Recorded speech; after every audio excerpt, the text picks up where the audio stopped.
absolu sur Internet du créationnisme est le turc Harun Yahya. Harun Yahya, pseudonyme d'Adnan Oktar, l'auteur de ce gros livre de propagande créationniste, L'Atlas de la création. Un pavé de 800 pages envoyé gratuitement à certaines cibles bien choisies. Un peu d'attention maintenant, c'est du sérieux. Voici le premier tome de l'Atlas de la création. Il y en aura 7 au total. Des milliers d'exemplaires de ce livre ont été distribués dans des écoles en Belgique. Celui-ci, par exemple, il a été reçu par la RTBF sans qu'on l'ait demandé. Son auteur, c'est le chef d'une association religieuse qui s'appelle la BAV et qui a pour but d'éliminer l'enseignement et la théorie de l'évolution dans les écoles en Turquie et de promouvoir le Coran.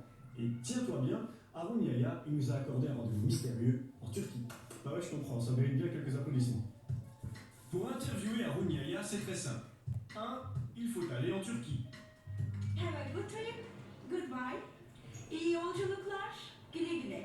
2. Plus précisément à Istanbul. 3. Attendre un coup de fil nous donnant rendez-vous. Allô 17h à l'hôtel.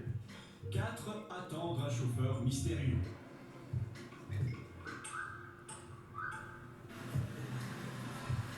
5. Rouler longtemps vers une destination inconnue dans la partie asiatique d'Istanbul. Et enfin, arriver dans une grande maison vide, à l'exception d'une pièce aménagée pour les interviews télévisées. C'est ici qu'Harun Yahya, le maître du créationnisme musulman, nous rejoint et nous explique pourquoi il envoie gratuitement son atlas dans les écoles. Je l'envoie pour montrer la vérité aux professeurs et aux conférenciers de ces écoles. Jusqu'à présent, on les a trompés. Maintenant, ils ont la vérité. Grâce à ça, le darwinisme s'est écroulé aux États-Unis, en Grande-Bretagne et en France. Aujourd'hui, dire qu'on est darwiniste, c'est quelque chose de honteux, alors qu'avant, c'était le contraire. Harun Yahya prétend que l'évolution des espèces est une invention. Dans ces 800 pages, un seul argument, les fossiles sont identiques aux espèces actuelles et n'ont donc jamais évolué, rien de plus faux. Ben exactement. Pourquoi un fossile de poisson des millions d'années serait exactement le même qu'un fossile de poisson aujourd'hui? S'il y a eu l'évolution, pourquoi ne sont-ils pas différents?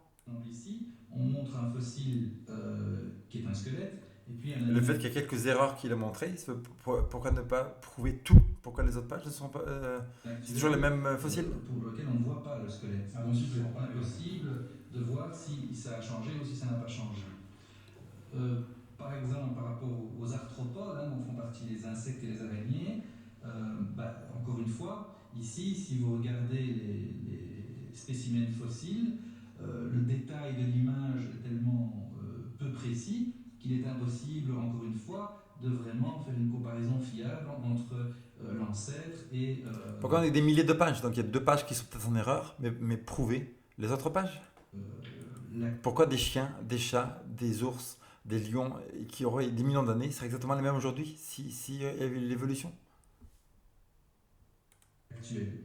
Et puis il y a le top du top info manifeste.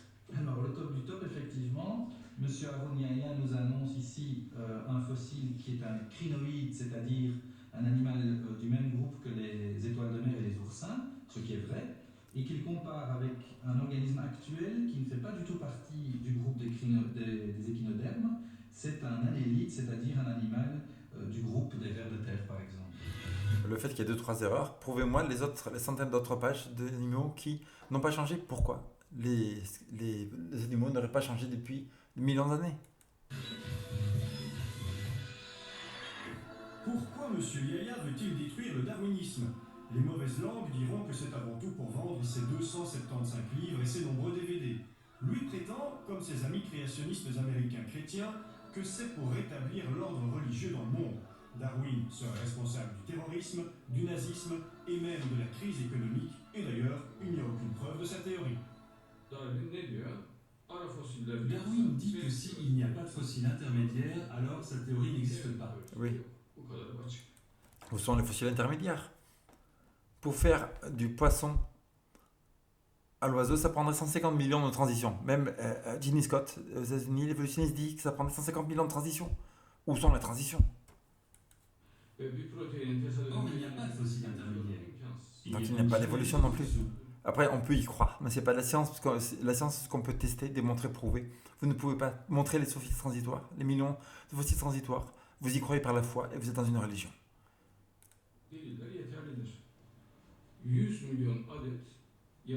On n'a jamais vu de fossiles intermédiaires. Il y a 100 millions de fossiles qui prouvent la création, 100 millions et pas un seul intermédiaire. Exact.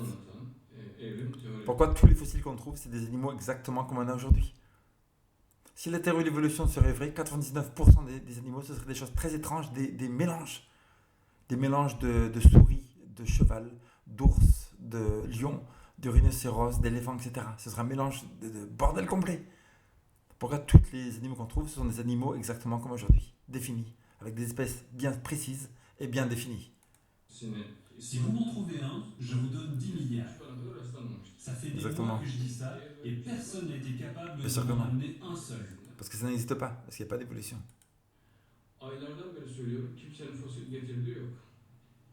C'est que vous n'avez pas très bien cherché. Nous, on en a trouvé un tout de suite au Musée des sciences naturelles de Bruxelles. Mais pourquoi vous ne demandez pas à Runi Hayat de vous donner 10 millions de dollars? C'est parce que c'est que vous croyez ça, mais c'est pas vrai. Picaya, une espèce de petite anguille dotée des prémices d'une colonne vertébrale, l'intermédiaire entre les invertébrés et les premiers vertébrés. Bah, c'est l'intermédiaire. Qui c'est qui dit ça? Dans votre tête? Qui est-ce qui se dit que ça s'est transformé en poisson? Bah, ça s'est jamais vu. Ou le tiktaalik, intermédiaire entre poissons. Pourquoi intermédiaire? C'est peut-être juste une autre espèce qui n'existe plus maintenant. Et là, c'est une espèce nouvelle maintenant, etc. 80% des animaux n'existent plus maintenant. Parce qu'après le déluge, ils ont été détruits. Et donc, ça, c'est une espèce qui vient d'ici, ici. Qui c'est qui dit ça? Non, c'est juste deux espèces différentes. Transition, c'est comme le Doberman et le berger allemand. Et quadrupèdes. Ou encore l'Archéoptérix. Archéoptérix, n'importe quoi. C'est juste qu'on a trouvé des pattes comme ça et que c'est une fraude irréfutable.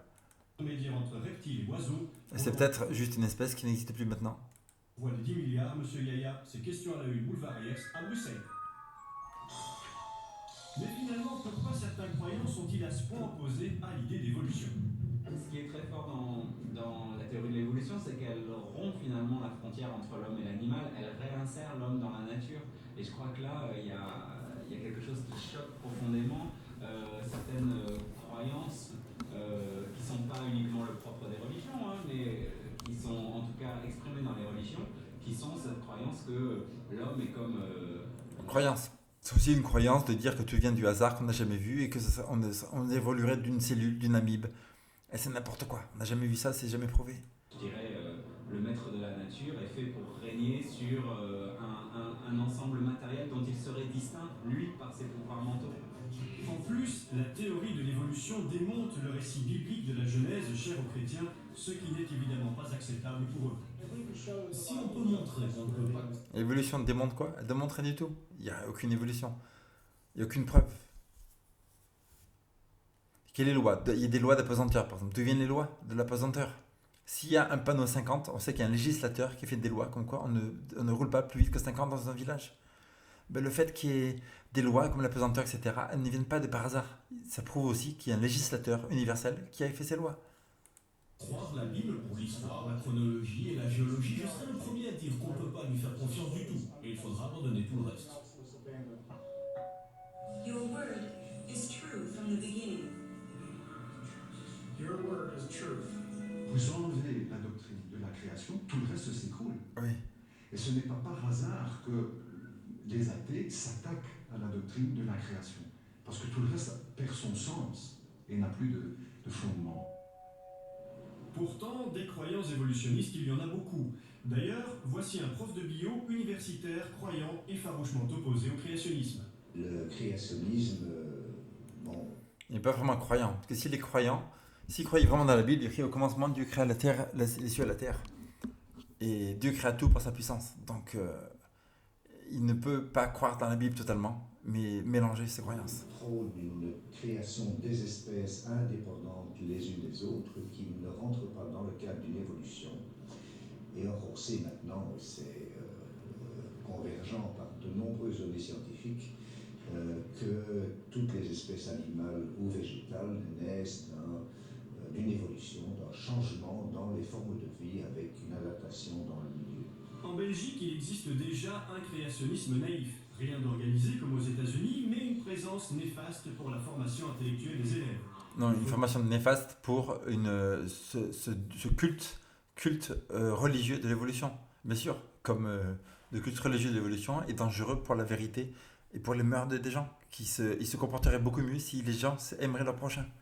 Après, s'il n'y a plus de création, ça veut dire qu'on est égoïste, menteur, voleur, méchant, violent, etc. Et donc c'est dangereux pour la société. Dire que le programme scolaire n'aide pas, l'évolution n'est enseignée en Belgique qu'en fin de secondaire. L'ensemble des phénomènes de la biologie sont à lire à la lumière des phénomènes évolutifs. Et donc ça n'a pas beaucoup de sens de voir ça comme un chapitre séparé en fin de cursus, mais ça devrait être davantage la grille de lecture à travers laquelle la biologie devrait être abordée, et ce depuis le début de l'enseignement, même pratiquement à l'école maternelle. Le ministre est d'accord, les programmes doivent évoluer, d'autant que le créationnisme, en plus d'être une erreur intellectuelle, c'est dangereux. C'est dangereux parce que ça remet en cause les fondements de l'évolution, de la théorie de la religion évolution. Et, en fait, mais si l'évolution était vraie, s'il n'y avait que des preuves dans l'évolution, si c'était irréfutable, quel danger il y aurait? C'est un danger pourquoi? Parce que la théorie de l'évolution n'a aucune preuve, et qu'ils se rendent compte que la création a extrêmement de preuves, et que c'est sur le pas de détruire cette fausse théorie. De ce qui est la connaissance, c'est-à-dire... Non, ça veut dire les diplômes, les morceaux de papier, où les gens sont obligés d'enseigner des mensonges. Vraiment les fondements de l'État démocratique. Donc je pense que c'est... Non, fondement démocratique, il n'y a rien de démocratique à forcer les gens à croire dans l'évolution. Il n'y a rien de démocratique là-dessus. Effectivement, très très dangereux parce que ça prépare à... C'est très dangereux pour les menteurs. Mais les gens qui aiment la vérité, c'est une bonne chose. Tous les obscurantismes. L'obscurantisme, il n'y a aucun obscurantisme d'en croire dans des choses beaucoup plus puissantes. L'obscurantisme, c'est forcer les vues évolutionnistes et rejeter toutes les autres vérités, mais si elles ne sortent de l'évolution. C'est de l'obscurantisme, c'est du culte. À partir du moment où ils arrivent à imposer dans les écoles l'enseignement du dessin intelligent, ils peuvent justifier des positions législatives qui iraient par exemple... Comme vous forcez votre truc législatif avec l'évolution et que c'est illégal de faire ça. À l'encontre de comportements qu'ils considèrent déviants. Et là, je pense en particulier... Et l'évolution, c'est déviant, ça n'a que 150 ans, et c'est en train d'être prouvé totalement faux de A à Z. Bientôt, vous devrez retirer ces mensonges de l'école. Et à l'homosexualité, l'avortement, la contraception... Et bien sûr, si quelqu'un lit la Bible, il rit que pour Dieu. C'est une abomination d'être homosexuel. S'il n'a jamais lu la Bible, il ne saura pas. Et donc, il va dévier à gauche à droite de n'importe quelle pratique qui n'est pas correcte. Au terme de cette enquête, plus aucun doute, le créationnisme c'est faux et démocratiquement dangereux, et même nos cousins Légory trouvent bizarre d'enseigner cette croyance à l'école. Je ne sais pas si tu as des enfants, mais si vous aviez des enfants et qu'ils allaient à l'école, j'imagine que vous préférez qu'on leur apprenne que le bout à 100 degrés et pas à 50, parce que c'est la vérité. Alors enseigner que le bout à 50 degrés, c'est un peu le créationnisme. Enseigner que le bout à 100 degrés, c'est l'évolutionnisme. Et je pense que dans une école, il vaut mieux enseigner que le bout à 100 degrés qu'à 50, sinon ce serait un vrai recul en arrière pour l'humanité. C'est bon, Darwin? Si tu veux, j'ai le Coran et la Bible aussi.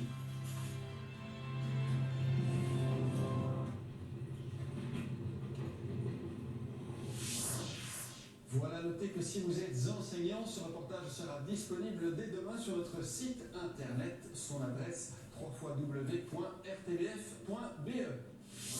La semaine prochaine, vous retrouverez François Debrigat. Voilà, donc moi je vous conseille d'aller voir des vrais créationnistes. Je vous mets ici Dawkins et Wendy. Dawkins et Wendy, regardez ce documentaire. C'est pas un documentaire, c'est juste un débat. Vous mettez full ici. Dawkins et Wendy pendant 1 heure.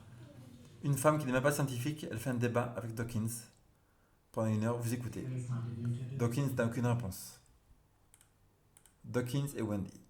Vous mettez Dawkins et McKay. Dawkins et McKay. Dawkins, D-A-W-K-I-N-G-S, McKay, M-C-K-A-Y. Dawkins, McKay. Boom, full interview. Vous voyez ici que Dawkins n'a aucune preuve. Et McKay il détruit. Vous mettez Dawkins O'Reilly. Même un présentateur télévision, il se fout de la gueule. de Dawkins.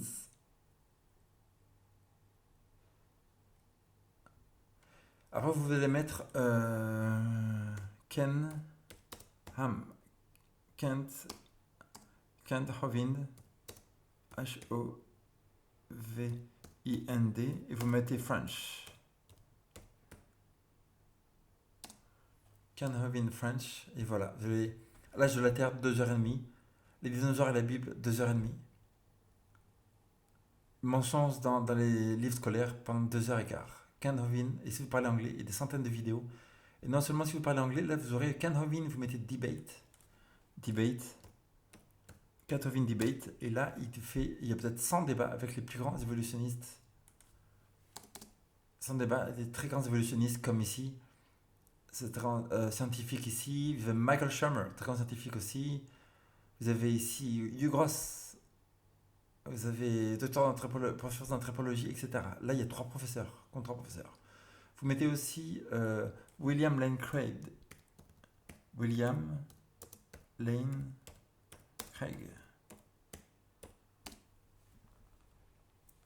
Craig contre Python. Ou aussi débat de William Lane Craig. Comme par exemple, un des plus grands évolutionnistes, c'est Christopher Hitchens. Donc là, ils appellent ça le débat du siècle. William Lane Craig et Hitchens. Vous mettez Lennox, professeur Lennox et Dawkins.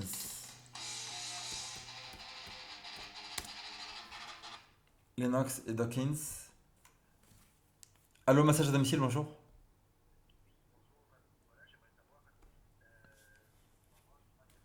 Non, on est fermé le sabbat, désolé. Le vendredi soir, le samedi, on est fermé le sabbat. On est ouvert dimanche au vendredi de midi à 22h. Bonne journée, au revoir. Ici, vous avez le débat Richard Dawkins et John Lennox. John Lennox, c'est un des plus grands mathématiciens anglais. Dans ce débat, il fait dire à Dawkins que Dieu existe, que Jésus a existé. Après, vous mettez expelled, E-X-P-E-L-L-E-D, expelled. Aussi des interviews avec Dawkins. Et là, c'est Ben Stein, la personne qui prépare les speeches pour les présidents américains. Et là, il fait toute une étude sur les évolutionnistes qui sont virés. C'est un film qui est même passé au cinéma. Il dure 1h37. Sur les bases du hitlérisme, etc. Donc c'est très intéressant. Ça s'appelle Expelled. Expelled, No Intelligence Allowed. Et là, vous avez par exemple les scientifiques qui ont été virés. Et donc des investigations assez profondes à faire là-dessus. Après, vous mettez Laurence Tisdall, c'est en français. L-A-U-R-E-N-C-E, Tisdall, T-I-S-D-A-L-L, musée créationniste, M-U-S-D-E, musée créationniste. Attends, vous avez Laurence Tisdall. Donc, si vous voulez faire un débat avec lui, vous êtes les bienvenus. Apollo, ça prend 3 jours pour régler la porte. Ils vont à une bonne vitesse. Ça irait d'ici au soleil 8 fois. Laurence Tisdall, etc. Vous en avez beaucoup plus. Vous avez Ken Ham, vous avez Michael Behe, M-I-C-H-A-E-L, B-I-B-E-H-E-E, Michael Behe. Michael Behe, naturalisme et l'origine de la vie. What are the major problems to a purely naturalistic explanation of the origin of life? Etc. Et si vous allez avoir d'autres liens sur des vrais... les vrais scientifiques, donc vous en avez encore plus comme ça. Bonne journée.